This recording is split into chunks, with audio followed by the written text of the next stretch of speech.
Et la distillation commence. Elle commence là depuis quelques jours. Vous avez commencé quand? On a commencé il y a 15 jours. 15 jours, ah oui, matinal. Mais bon, ça commence en ce moment. Donc, parmi ces 4300 viticulteurs, je reviens à mes 4300, vous en avez 1200, approximativement, qui ont chez eux un ou deux alambics. Et avec ces un ou deux alambics, ils vont distiller leur production. On les appelle les bouilleurs de cru. Ça représente aujourd'hui, je sais pas, 40% peut-être du... 60. 60%. Non, pas 40. 40. Plutôt 40% des volumes distillés dans la région. Et les autres viticulteurs qui n'ont pas ces alambics chez eux vont s'adresser à M. Pinard ou à d'autres personnes qu'on appelle les bouilleurs de profession. Les bouilleurs de profession vont acheter la marchandise, le vin, donc aux viticulteurs, et dans le cadre d'un contrat en général qu'on appelle tripartite, c'est-à-dire que si vous êtes viticultrice, madame, et vous avez envie de livrer votre vin chez Grand Marnier, je vous en remercie infiniment, on va signer un contrat avec M. Pinard qui va vous acheter le vin dans le cadre de ce contrat, et ensuite, M. Pinard me vendra le vin issu de votre vin. Contrat à 3. Voilà, donc deux schémas, ou bien le viticulteur bouilleur de cru, ou bien le bouilleur de profession comme M. Pinard. Lorsque la marchandise est distillée, on reviendra dessus, il vous présentera cela, eh bien, le cognac, là c'est du cognac, va être mis en barrique pour le vieillissement. Le processus va durer, suivant la qualité des cognacs qu'on veut obtenir, suivant la qualité des grands marniers qu'on veut obtenir, va durer 4, 3, 2, 6, 10, 15, 20 ans, je ne sais pas, ça dépend encore une fois de la qualité. Voilà le principe général. Donc retenez bien que c'est une région et une seule région aussi qui peut produire ce cognac. On ne peut pas produire du vin en dehors de la région de Cognac, qui grosso modo correspond aux deux départements, de Charente et Charente-Maritime, si vous connaissez un petit peu la région. Voilà. Et uniquement là. La distillation doit être faite dans la région, le vieillissement doit être fait dans la région de Cognac. Et là, vous avez à ce moment-là du cognac, qui a l'appellation d'origine contrôlée, comme on dit, du cognac. Voilà, bon, c'est très schématique, mais je pense que ça correspond à ce que vous devez, me semble-t-il, vous devez savoir. Voilà. Alors, un point important en tant qu'à l'économie de la région, 98% est exporté. Donc ça, c'est quand même une particularité. États-Unis, Chine, Europe, Belgique, etc. 98, oui. Voilà, donc Il y a un gros pourcent qui reste en France. Pardon? Il y a un gros pourcent qui reste en France, c'est ça? 2%, 98 à 100, ça fait 2%. Oui. Grand Marnier, on exporte 94% à peu près. Okay. Donc, il y en a un petit peu plus en France. Mais ça reste dans des proportions. Ce sont des produits principalement d'exportation. Et vous disiez donc les États-Unis en premier, l'Asie. États-Unis numéro 1, 43%. La Chine, je pense qu'on a peut-être, je n'ai plus exactement les chiffres en tête, mais c'est de l'ordre de 30%.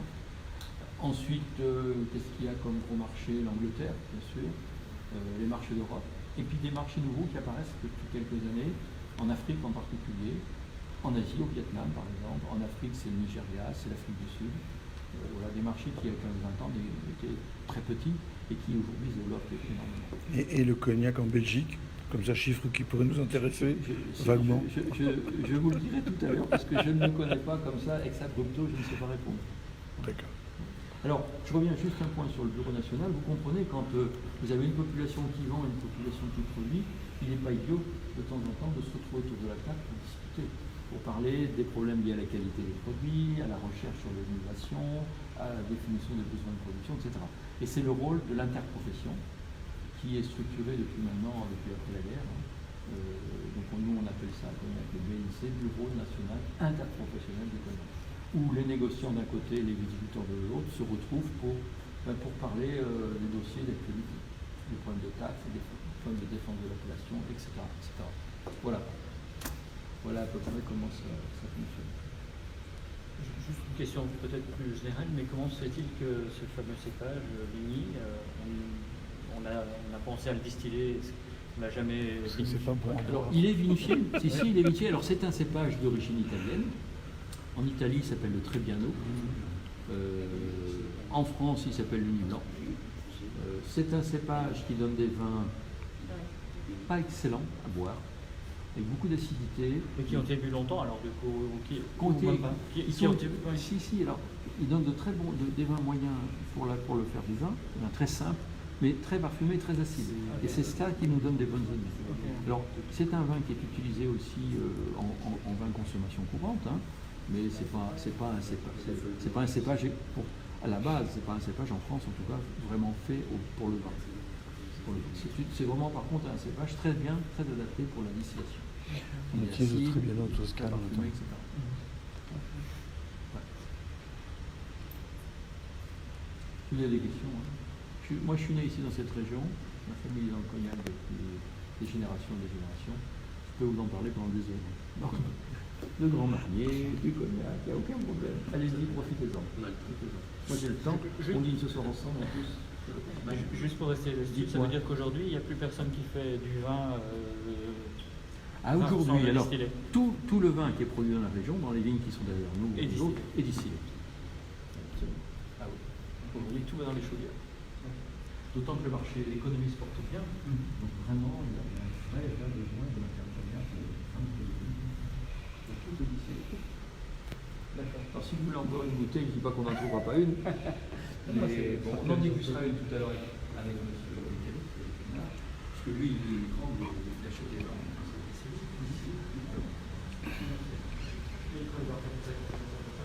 Ah, je sais pas, je pose la question. Je sais pas répondre.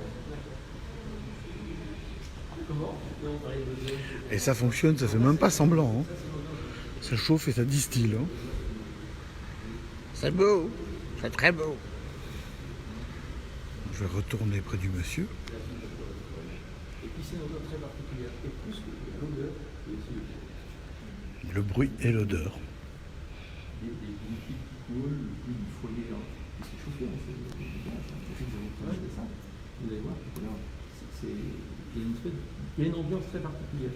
Et cette ambiance, on l'aime bien, le cognac, surtout maintenant, à partir de l'automne est là, il a plu, c'est très beau, on est bien dans cette atmosphère un peu cosy, un peu chaud. C'est la différence. Ouais, le vin. On vient de les tirer dans les cuves. Alors c'est bien du vin blanc, il est tout neuf, parce que vous voyez, il y a encore les levures en suspension. Il n'est pas limpide, parce que les froids ne sont pas passés dessus. Et Il y a tout un tas de sédiments qui sont encore en suspension. la ligne, en particulier, les cadavres des levures, et puis les gazeux, probablement un petit peu, je pense. Ouais. Gaz carbonique. Ça fait tomber les cheveux, fais gaffe. C'est dangereux. Et je t'ai filmé pour pas qu'on voit. Non, c'est 10 degrés. Et c'est bon, parce qu'on garde l'acidité. On a un peu les Alors là, je sais pas. On rajoute aucun composé dans le vin pour permettre sa conservation. Il se conserve tout seul par rapport à sa propre acidité. C'est également la raison pour laquelle... De l'uni blanc. Mais il n'y a pas que l'uni. Hein. Mais je viens de goûter, moi, déjà.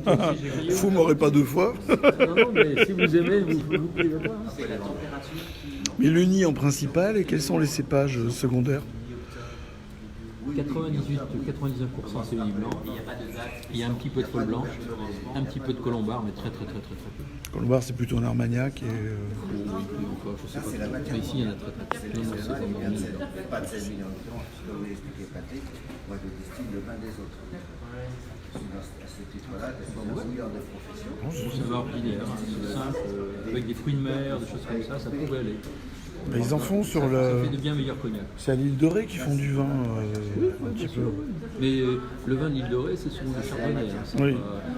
C'est pas du vin qui pourrait être au cognac, c'est interdit. D'accord. Le chardonnay n'est pas parmi les cépages. Dans les cépages autorisés. Non. Vous avez le Monty, vous avez le colombard, vous avez la folle blanche, le mini blanc bien sûr. Et voilà les principaux. C'est des bons vins. J'ai goûté Patrick. Combien je très bon. Il refuse mon verre. Les vignes représentent 98 à 99% de l'encepagement de la région. Oui. On peut considérer qu'on est en monopole. Non, c'est vrai. C'est le vin et le cépage qui produit, à notre sens, il y a c'est aussi un consensus là-dessus, les meilleures de vin. Celles qui vont le mieux s'adapter au vieillissement, qui vont produire des vignes les plus fines, les plus agréables.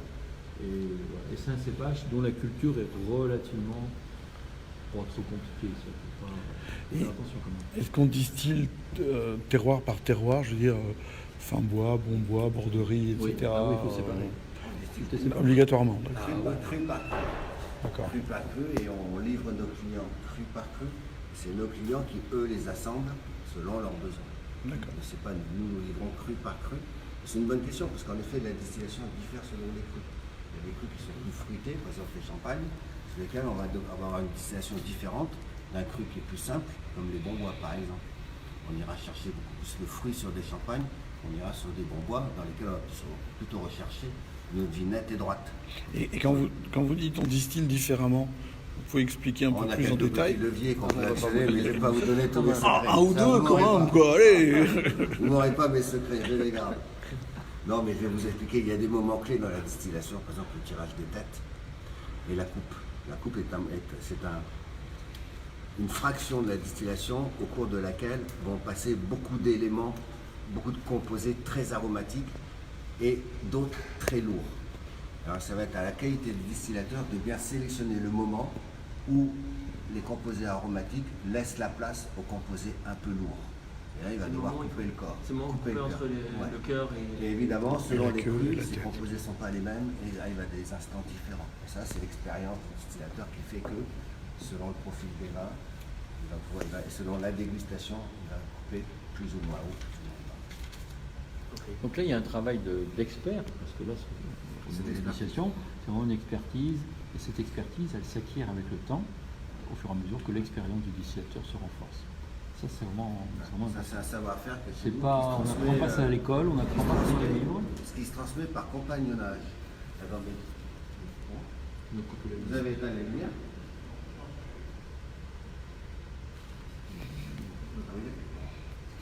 Vous croyez? Ouais. Ah, on voit ça. Non, mais j'ai une visite de l'installation de l'alarme, donc c'est peut-être. C'est peut-être la Ouais. sécurité qui fait des tests. Ouais, je pense. Je les vois. J'ai plus dans les. Voilà, donc on parlait du compagnonnage, Ouais, donc c'est L'apprentissage. l'acquisition du métier de distillateur, Le des savoir-faire connaissances. du distillateur est un savoir-faire qui s'acquiert par compagnonnage. Ici, par exemple, on a deux binômes qui se relaient toutes les 48 heures. Et dans chaque binôme, il y a un ancien et un jeune. Cette année, par exemple, j'ai deux anciens et deux jeunes. Et le jeune apprend au contact de l'ancien. Parce qu'il n'y a pas d'école. La meilleure formation qui existe, c'est la formation sur le terrain, mais en compagnie de quelqu'un qui va vous guider, vous expliquer.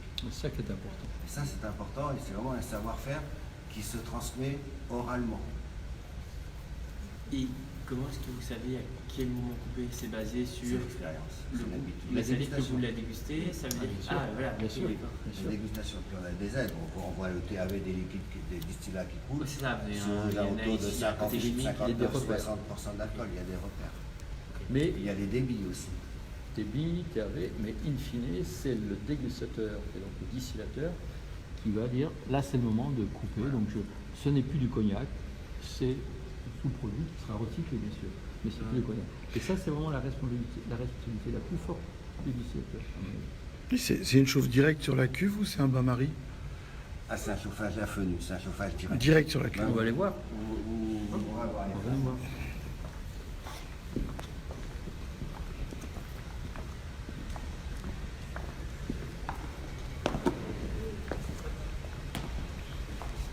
On les voit là? Voilà le. Donc là vous avez une chaudière, on appelle ça une chaudière, qui est une casserole en cuivre en quelque sorte, une grosse bien sûr. Vous avez dessous la casserole le feu, comme quand vous êtes sur votre gazinière. Vous allez chauffer le liquide, le vin qui est à l'intérieur. Et puis Eric va continuer, il va vous expliquer tout ça. En fait, la chaudière, elle a la même forme que ce récipient. C'est une citrouille, c'est une cucurbite, on appelle ça une cucurbite. On la remplit de 25 hectolitres de vin, 2500 litres. On chauffe ce vin, c'est un chauffage infini, au gaz naturel. Dans le cadre de cette distillerie, c'est peut-être au gaz bouteille. Au bois, il n'y en a presque plus. Non. Et au charbon non plus. C'est Donc, beaucoup on de travail au chauffe. bois, non? Ouais, c'est du travail, puis c'est compliqué à Vous mener. vous rendez compte le travail pour le bois? Donc, on chauffe le vin va bouillir et les vapeurs vont commencer à s'élever. Et elles vont arriver dans cette espèce d'oignon qu'on appelle un chapiteau. En fait, il faut imaginer qu'à l'intérieur de cette carcasse en cuivre, il n'y a rien du tout. C'est vide. Mais c'est juste la forme en olive ou en oignon qui fait que seules les vapeurs les plus fines et les plus légères vont pouvoir attraper le col du cygne. D'accord? Elles vont attraper le col du cygne. Poussées par la pression de vapeur, elles vont, au moyen de cette vanne de détour, soit emprunter le tuyau qui traverse ce récipient, soit emprunter le tuyau qui en fait le tour, pour arriver dans le condensateur. Ça, c'est le condensateur. Il est plein d'eau. Là, il n'y a pas de... Dans le truc qui est au-dessus, dans la turbine qui est là, il n'y a pas de refroidissement, ça reste encore du gaz. C'est du gaz. La traverse, là il est plein, mais la vanne de détour empêche les vapeurs de passer à l'intérieur. Toutes les vapeurs font le tour. Tout à l'heure, vers 17h, les distillateur vont actionner la vanne pour permettre le passage des vapeurs à l'intérieur. Je vous expliquerai tout à l'heure pourquoi. Pour l'instant, on oublie ce récipient. D'abord, il est facultatif. On peut très bien imaginer une distillerie, un alambic sans cet appareil. Donc nos vapeurs arrivent ici, elles sont poussées par la pression de vapeur de la marmite. Elles arrivent dans le condensateur, chez nous on appelle ça une pipe. C'est un condensateur qui alimente. Vous voyez, est-ce que vous voyez l'eau froide qui coule en haut, peut-être les plus grandes? On l'entend. Non, elles sont éteintes, là, ça y est. Donc ce récipient, il est continuellement alimenté d'eau froide et baigne à l'intérieur un serpentin. Il y a à peu près 70 mètres de tuyaux qui trempent dans l'eau froide. Les vapeurs au contact du froid se condensent pour ressortir au porte-alcomètre sous la forme d'un distillat. D'accord? Le principe, on a les liquide, on porte à ébullition et on condense les vapeurs. On les met dans la chaudière, 25 hectolitres. On va récupérer 8 hectolitres, un tiers d'un liquide qu'on appelle le brouillis. C'est pas très bon. Ça titre 28, 29, 30% d'alcool, 31% d'alcool. C'est le résultat de la distillation du vin. C'est pas bon. Ce produit, il faut le redistiller. Vous l'avez appelé comment? Le brouillis. B-R-O-U. Le goût de ZLS. C'est là la caractéristique principale de la distillation charentaise, c'est que c'est une double distillation. Un repasse en fait. On distille deux fois. C'est une distillation à repasse. La première distillation consiste à transformer le vin en brouillis. Il faut redistiller ce brouillis pour faire du cognac. Et donc de 25 hectos au départ. De 25 hectolitres de vin, on obtient, je vous raconter, on obtient 8 hectolitres de brouillis, un tiers. Le degré du vin qu'on a mis dans la chaudière est de 10 degrés d'alcool et on va récupérer un liquide à 30 degrés. Donc on l'a concentré 3 fois. Évidemment, on récupère qu'un tiers de volume. Et ensuite le brouillis qu'on distille. Si on n'avait qu'une seule chaudière, on répéterait cette opération 3 fois pour avoir 3 fois 8, 25, on le sait, pour pouvoir faire la deuxième distillation. Mais là, vu qu'on a plusieurs alambics dans cette salle et dans des salles annexes, tous les matins, à 5 h du matin, les distillateurs vont recharger l'alambic pour faire la deuxième distillation. Donc c'est le même procédé. Préalablement, on l'a vidé. On a vidé la chaudière de ce qui reste après avoir récupéré les 8 hectos de brouillis. Il y a un système de lavage à l'intérieur qui fait qu'on nettoie la chaudière. On la re-remplit avec 2500 litres de brouillis. On le porte à ébullition, c'est le même système. Les vapeurs les plus légères montent les premières, celles les plus fines peuvent attraper le col du cygne. Poussées par la pression de vapeur, elles arrivent dans le serpentin qui trempe dans le condensateur. Elles se refroidissent pour sortir sous la forme d'un distillat. Sauf que là, on va récupérer plusieurs qualités de produits. Les 30 premiers litres de distillat que l'on récupère sont le résultat de la condensation des vapeurs les premières élevées, normal. Logique, ouais. Mais ce sont les composés les plus volatiles. Les plus dangereux. Ce sont des aldéhydes et des esters très très volatiles. En fait, c'est pas très bon. Ça sent la colle scotch et c'est plein d'acides gras parce que ces vapeurs de tête très volatiles sont passées juste derrière la fin du cycle précédent.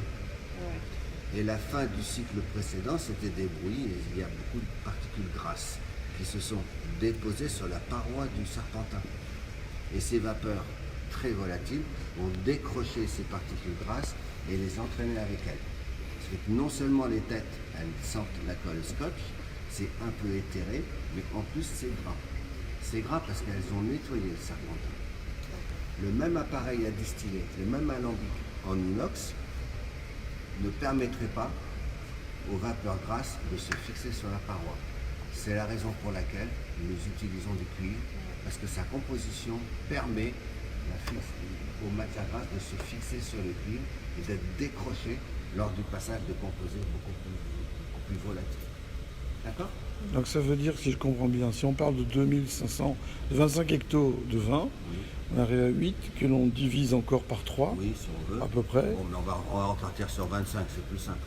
Oui, non, 25 mais je veux dire, mais hectolitres. pour arriver, pour comprendre de combien de litres de On va y vin arriver, il on faut... va y arriver. Mais laissez-moi vous emmener par la main, mais on va y arriver. Ok. Les 30 premiers litres de liquide que l'on récupère, on appelle ça des têtes, c'est pas bon, on les isole dans un bidon qui n'est pas là. Ils sont rangés de l'autre côté. On les isole dans son seau. Et ensuite va s'écouler la partie noble de la deuxième distillation qu'on appelle également la bonne chauffe. Et là, on va récupérer le liquide dans le tonnelet via ce tuyau, et ça va donner du cognac. Là, ça va être comme ça. D'accord. Celui-là, ce tuyau, il dégage, et on met celui-là. Et lui, ce cœur de bonne chauffe, on sortira mieux là-bas. Ce cœur de bonne chauffe, il va s'écouler pendant 6 heures. Ça va commencer à couler vers 8 heures du matin, et ce jusqu'à 14 heures. Et ça va se remplir, mais non pas d'une manière linéaire. Le débit va augmenter les 3 premières heures et décroître les 3 dernières heures. Pour arriver au moment fatidique dont je vous parlais tout à l'heure, la coupe, où là le distillateur va commencer à déguster ce qui coule pour percevoir le moment où tous les arômes sont passés, c'est-à-dire ont été distillés. Il ne reste plus que des arômes un peu plus lourds et pas suffisamment qualitatifs pour être associés au cœur de la bonne chauffe. Et ça, cette coupe, elle diffère selon les clients, et elle diffère selon les crus, et surtout elle diffère selon les distillateurs. Il y a des distillateurs qui naturellement vont faire une coupe plus ou moins haute, et d'autres plus ou moins basse. Qui vont aller chercher plus... Voilà. Après, c'est la personnalité du distillateur qui va faire que. Mais Après- vous distillez pour diverses entreprises, J'adapte ma donc coupe. vous adaptez votre coupe au style de ce qu'on vous demande. Absolument. D'accord. Une fois avec. Alors, le début du distillat du cœur, ça titre 75-76% d'alcool. Et la coupe a lieu vers 59-60% d'alcool. Tout ce qui va venir après, on appelle ça des secondes. Donc c'est ce qui coule actuellement via cette petite canne pour aller dans les entonnoirs. Tous les liquides sont collectés dans des cuviers qui sont enterrés ailleurs. Et ces secondes sont tête. On couler jusqu'à 18h ce soir. Et de 14h, grosso modo, lors de la coupe, jusqu'à 18h, vont s'écouler les secondes. Tête et secondes seront remélangées avec le vin pour refabriquer des brouilles. Et ainsi de suite. Donc en clair, ce soir à 18h, ils ont rempli les chaudières, ils remplissent les chaudières avec 2300 litres de vin. Ils vont rajouter sur ces 2300 litres de vin, ils vont rajouter 200 litres de seconde et de tête. Ah, oui, évidemment. On ira dans un autre sens. J'aime bien mettre le doigt dedans. C'est bon. Donc tout ça, ça va nous amener 23 plus 2 à 25 hectolitres. Vers 8 heures, les premiers litres de bruit vont s'écouler jusqu'à 4 heures du matin. À 4 heures du matin, les distillateurs vont se lever pour faire l'inventaire de tout ce qui a été produit dans la nuit, en degrés et en volume. Et à 5 heures du matin, ils vont re-remplir les 6 alambics que vous voyez là pour faire la bonne chauffe, la deuxième distillation, chacun rempli de 25 hectolitres de brouillis. On met le feu dessous et à 7h15, 7h30, les premiers litres de tête vont s'écouler. Et ce jusqu'à 8 heures, au rythme de grosso modo 1 litre à la minute. À 8 heures, on va commencer à récupérer la partie noble de la bonne chauffe qu'on appelle le cœur. Et ce jusqu'à 14h, 13h30, 14h. Où là, le distillateur va devoir couper le cœur, comme je vous expliquais, selon son goût, selon son client, et laisser ensuite s'écouler les secondes, ce qui coule actuellement, jusqu'à 18h. Et à 18h, on recommence un cycle. Donc 2 cycles par jour.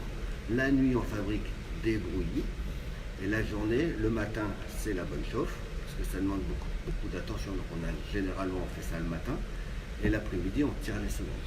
Et vous avez un accord spécial avec la gendarmerie, parce que quand vous goûtez tout ce qui sort, et quand vous êtes dans les vapeurs d'alcool, Ouais, mais on boit pas en fait. vous crachez. Enfin, je veux dire, il y a quand même des Oui, vapeurs même d'alcool. enfin, moi, je le mets pas en bouche. Alors, Rarement, parce que D'accord. sinon, après, ça m'enflammerait trop. On a fait des études, moi je me souviens quand j'étais dans une autre grande maison de commerce, c'était sur Marseille, on avait fait des études qui montraient à l'évidence qu'il n'y avait pas d'alcoolémie chez les gens qui travaillent.